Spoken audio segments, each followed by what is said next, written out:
have two very impressive founders on stage now for the next 30 minutes. It's IFT, also known as if this, then that. Some people know them for automation. If you ask Linden, he thinks it's all about data liberation. So two quite different perspectives on the same company, his company. And in order to moderate the fireside chat, we have Patrick Lee from Rotten Tomatoes, a film review site. Most of you probably know it. And the next 30 minutes will be all about startup founder stories, how difficult it is to get started in the beginning, and then a tiny bit of IoT and what role that plays in the startup. They are taking a few questions, so you can use slido.com, #TechBBQ, and then a few questions will also be included. Give it up for these founders.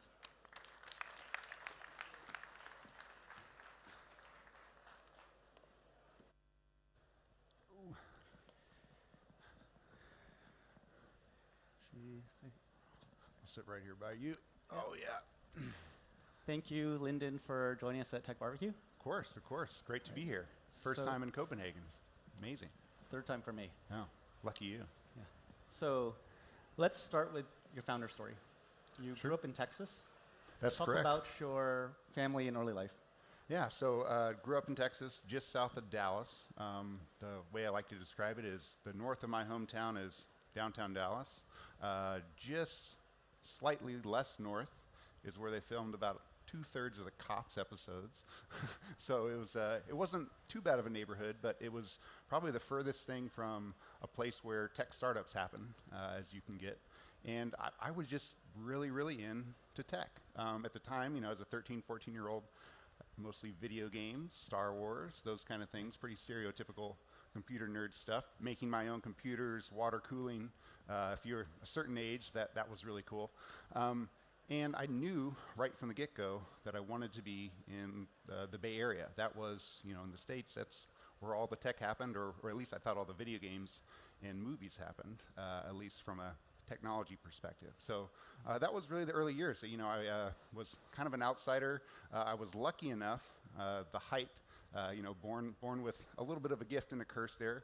That got me actually plugged in socially as a basketball player. So I'm kind of was a weird combination growing up of athlete and computer nerd. So it worked out. Awesome. So when did you end up going to the Bay Area, and what brought you there?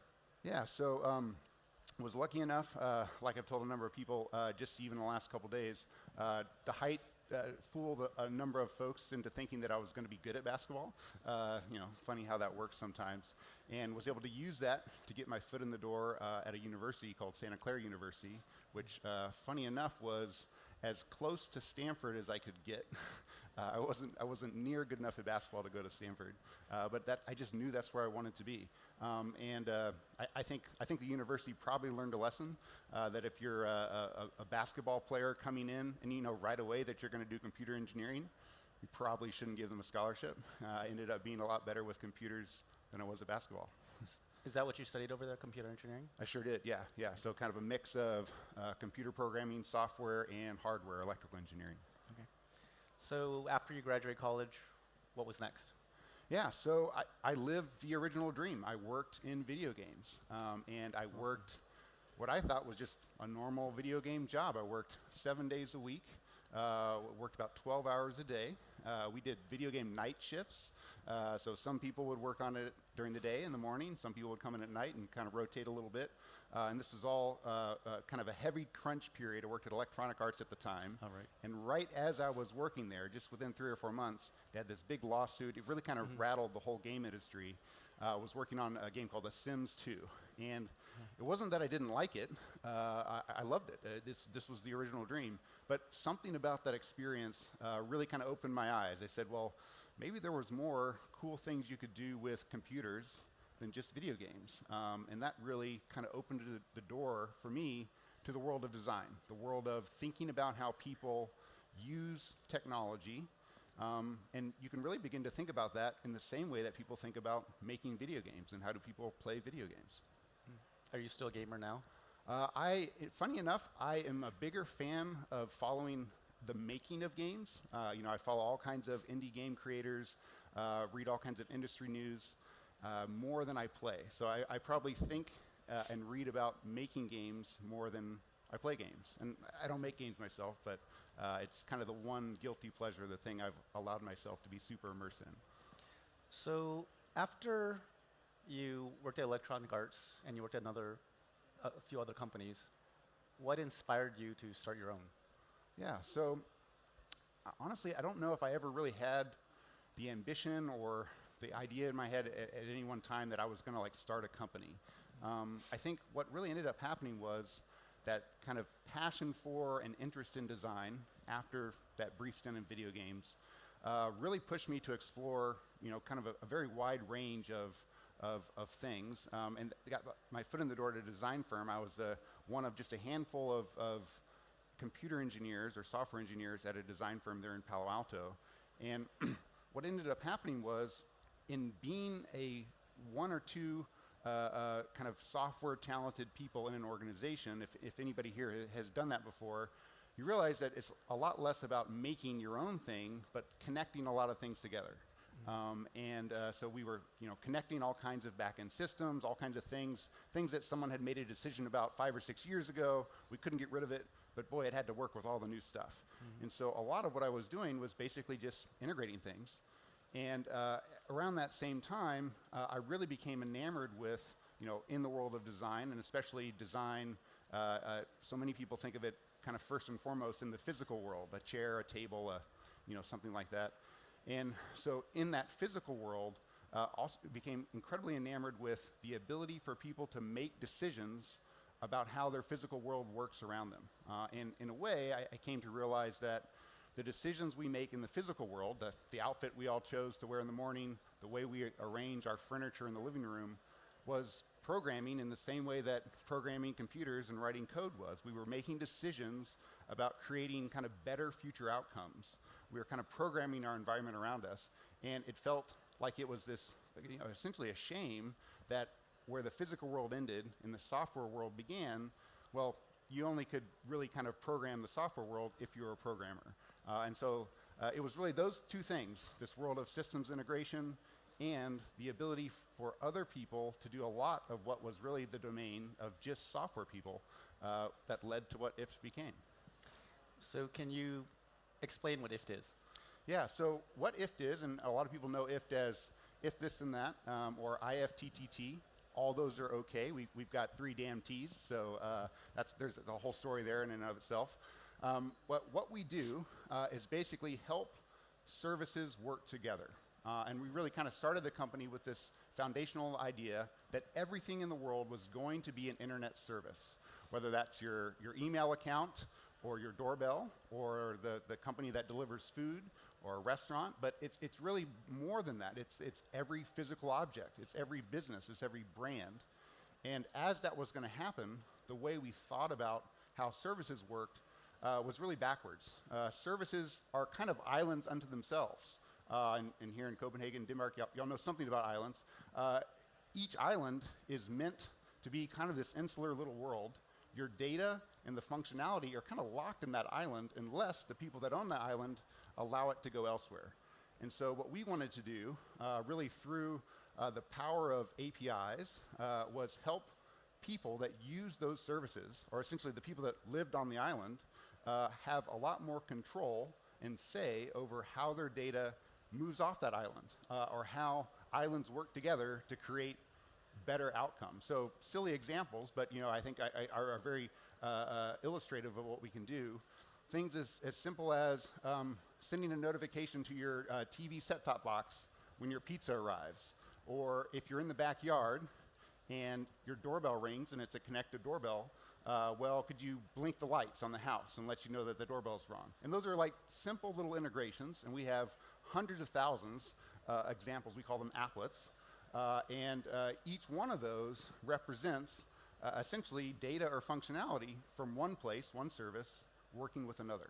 So that's it. And what year did you start? Yeah, so I started working on it in 2008. So if you do the math, I can say I've been working on it for a decade now. We launched in December 2010. And so much of what we thought was going to come true has become true. People talk a lot about the Internet of Things, and I think that's just kind of one small slice of this idea that everything is going to be an internet service, and it just continues to go. And I think even a conference like this and the excitement about technology here in Copenhagen is also another kind of proof point that tech is here to stay. Everything is going to be tech. So back in 2010, though, there weren't as many, internet-enabled products out there. Mm-hmm. How did you end up starting? Yeah, in fact, funny thing, we started IFT with really no sense of when the first connected products were going to come out. IFT back then and even today isn't just about IoT. IoT, I think, represents some of the most exciting new internet services out there. But we started with Evernote, Instagram, Facebook, Twitter, Dropbox, Craigslist. Everybody loves the weather. Everybody loves sports and ESPN. And none of those were necessarily connected devices, but they really had that same problem, which was as you had accounts for all of those brands, they weren't working together in the way that people wanted them to. And so as some of the first connected devices came online, connected switches, Philips Hue, that was just such a perfect fit for what we were doing. So how did you, after you started, how did you end up getting users? Yeah, so that's a good question. I wish I had a magic formula. And I think anybody that claims to have the magic formula is outright lying to you. I think if you're really, really passionate about what you're doing and you care about how people experience what you're doing, you can call that design, but I think a lot of people think of design as a very narrowly shaped kind of thing. But it's really a care about how your product is perceived, how it's used. I think that is really one of the critical ingredients, not the special ingredient or the magic ingredient. And so we just really cared about that. We cared deeply about it, and because of that, people recognized it. The initial launch back in December 2010, we were in private beta, and we got picked up. I had a couple friends at the MIT Media Lab, and they sent around an email. And within a couple days, we had 50,000 people that signed up, and I think a lot of that was due to the fact that we wanted to stand out. We wanted to do something that was unique. And even though, by doing something unique, you create a whole lot of problems for yourself as well, I think that is what really helped us kind of stand out head and shoulders above other people that were doing the next iteration of another idea that had already taken off. When you first started, was it just you, or did you have a team? Did you have funding initially? Yeah. Well, it was just me, and I was initially self-funded. In fact, somewhere I joke every time we bring on a new investor, I say, hey, somewhere I think I have a legal document that's an IOU for about $40,000 that, I think maybe I'm going to be owed it one day, so we'll see. But that was all it really took. Saved up that money over working those first couple jobs. And very quickly, as it gained traction, my brother was sleeping on my couch. He said, hey, I can write emails. Let me help. He started to work. I had a couple other friends that could program. We started to build an app.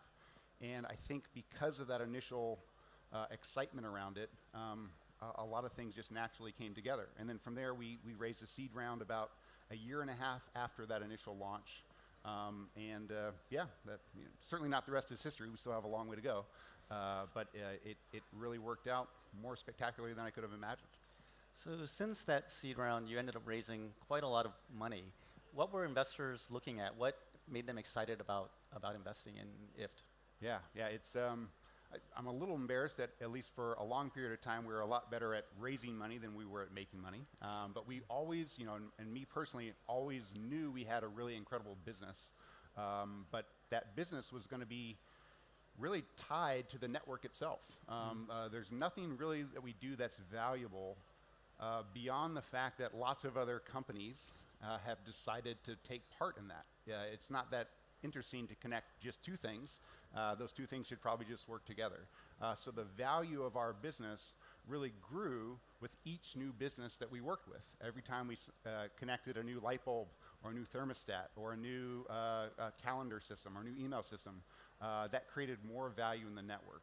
And so we were able to convince investors that, hey, that was going to be really, really valuable. In fact, that's a network effect not dissimilar from the fact that Facebook and LinkedIn and Instagram are also networks. And so because of that, we were able to convince investors that there also was going to be a really big business there. And just over the last couple years, we've just started to really invest in that business side now that the network is quite large. We have now 650 different services, lots of services just here in Europe as well, lots of services in Asia, and of course in the US. And it's big enough that other businesses find real value in what we provide. With that much money, did you end up attracting any competitors? So this is actually the wrong answer that most startup founders should give, is I actually don't think we have competitors. And it's the wrong answer for a lot of reasons, because if you don't have competitors, that probably means what you're working on isn't going to be worth shit. So, and I think I say we don't have competitors because I think that what we've always been after hasn't quite been realized yet. And that, to me, it's about making this act of moving things back and forth between services easy enough for anybody to be able to do it. And even the panel that was just before us was talking about AI. And AI is only as good, only as smart as the data that it can have access to. But when you start talking about, data having access, a lot of people get really nervous about that. And so what we want to really do is give people the confidence that whether it's AI or whether it's pizza delivery or your automobile or your front door or your UPS delivers packages, if it needs access to data to increase the value of the service it can provide for you, then anybody should be able to say yes or no and feel confident that they can turn it on and off at will. And so that's really kind of beyond what a lot of people think about IFT as automation or this conditional, if something happens, then do something else. But if you squint, it's really kind of the same thing. So that's why I think we don't really have competitors, and we're still just getting started 10 years in. Great. So let's go and talk more about the product itself. Sure. If a company or product wanted to integrate with you guys, how would they go about doing so? So today we have a platform. It's really quite advanced. It's our company is still only 30 people. In a way, we're supporting two fairly advanced, fairly high-scale products. The user product that everybody kind of sees and knows, but also the platform product, which allows a business to take their API, an API that maybe powers their mobile app or an API that they might have also offered to the public in some way, and plug that in to IFT. And they do that, and to actually publish, to actually partake in the network, there's an annual fee. And so we're continuing to add more kind of value-added services that help businesses keep their users engaged. Businesses want their users to use their products in all kinds of different ways too. And that's what's, I think, so magical about the network is as the network grows, it becomes more valuable for each business to connect. And as users connect more things to one product, if I connected 3 or 4 different things to my BMW, I'm much more likely to buy a BMW in the future. Or maybe when BMW offers a monthly subscription, I'm going to subscribe to BMW and not Honda or Toyota.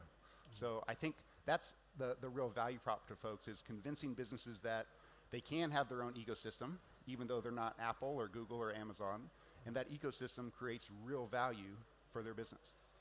That's super interesting. So this annual fee, is this the primary way that you guys generate revenue? Do you have any other ways of generating revenue? Today it is, and it's really the only way. And so we bake everything that you get into that annual fee. We'll add more services over time, but that first one is just being a part of that network. And because that network has grown, that creates real value, in so much as we have hundreds of customers. So let's take a closer look at the landscape. How have you seen the internet consumer landscape evolve since you started back in 2008? Well, one, everything's a service. Everything has become a service, and I think that's played out. And I don't have to say that anymore. It's software's eating the world. All kinds of different ways to say that. I think we're beginning to see so much focus on technology, and this conference again, testament to that.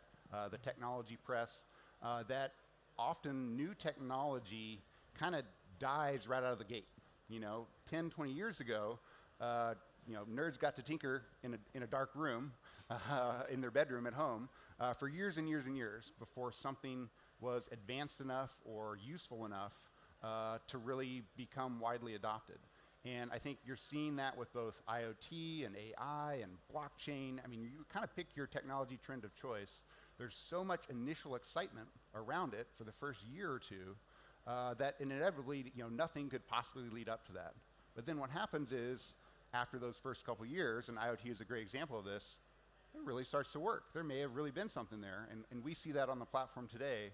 There's a number of device categories, connected device categories, that are truly going mainstream. Voice is a part of that. Security is a big part of that. And it's not something you see big kind of exciting tech articles about. You know, IoT was a thing 3 or 4 years ago, but I'll tell you with firsthand knowledge, it's really a thing. And it's going to continue to be a thing. And so I think we'll see that play out where there's just so much excitement, and then this dies down, and then that's the time, if you're going to start a company or you're still excited about a certain technology, where you can really get some stuff done. So I think that's just a very different thing than it was even when we started. So what are some of the best examples of things that you can do now with IFT that you couldn't do 10 years ago? Yeah, so I'll talk about some of the things I like to do. I've got IFT connected to, I've got 3 or 4 different voice assistants, yes, a couple beyond Alexa and Google Assistant. And I've got them all connected to various things in the house. So I think voice and IoT is a really big deal. And so I think that's going to continue to be some exciting space to play with technology. And I think some of the other things, you know, one of the things I'm really excited about is banking. You know, old-timey service. Everybody has a bank account service. You probably don't think of them as an internet service, even though you use them on the internet and you might have downloaded an app. But we're starting to see a lot of people do some really neat things with their financial accounts and banks. So people that are doing things like, for instance, one of the things I do is every time I complete a run or a bike on Strava, I'm saving money for a vacation. And I've saved thousands and thousands of dollars. And that sounds like, why would you do that? What does that mean? In my world, it just makes the exercise so much more fruitful. Not only is exercising good for the body, I'm also doing something good for the future, something I'm looking forward to. And we've seen thousands and thousands of people do that as well. So I think there's just kind of no limit to the ways in which services can work together. And on the surface, you might say, oh, that doesn't seem that valuable or that interesting. But lo and behold, someone out there does. And it's that long tail that's so exciting for us at IFT. Let's talk more about the voice-enabled assistants. How do you see that fitting in with IFT? Sure. So I think voice it's an exciting new way to interact with computers. It also suffered from a lot of that initial hype and build up. They thought that Alexa and Google Assistant was going to be this magical new interface, was going to maybe replace the phone. And I think maybe it will. That's still 5-6 years away. They've got a long, long way to go. And what's more interesting to me about voice is it's like an additional way to think about interacting with computers and software. So it's not necessarily a replacement. In the same way that everybody here, as much as you use your iPhone or your Android phone, you probably still log in and use your laptop for certain things. And so to me, voice is an interface that will live alongside all these other really important interfaces, just like the interface that TV represents, the potential interface that sitting in your car that drives itself could represent. And so in that regard, I think it's going to be a part of a lot of things we do, but not necessarily the wave that washes over everything else.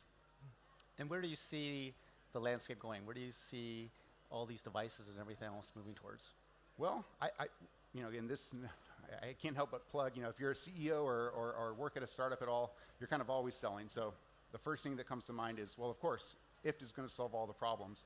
But I truly believe that for a lot of these technology companies, startups, IoT startups, or just pure service and software startups to succeed, they're going to need access to more and more information about their customer, more and more capabilities that are locked away in other things that their customer uses, and they're going to realize that each one of their customers is radically different than the other. The services that people use here in Denmark, very different than the services that people use in the States or elsewhere. And because of that, having a way to think about how those services work together, share information and capabilities, I think is one of those kind of critical unlock points that are going to help many more startups thrive. You know, today it becomes harder and harder to be two people in a garage and start something from scratch. But you know, imagine if you were an AI company and you had access to all the data that Google does. Well, you could probably do some really good damage with just two people in a garage. So that's what I'm most excited about. All right, we're almost out of time. Let's see if we have any.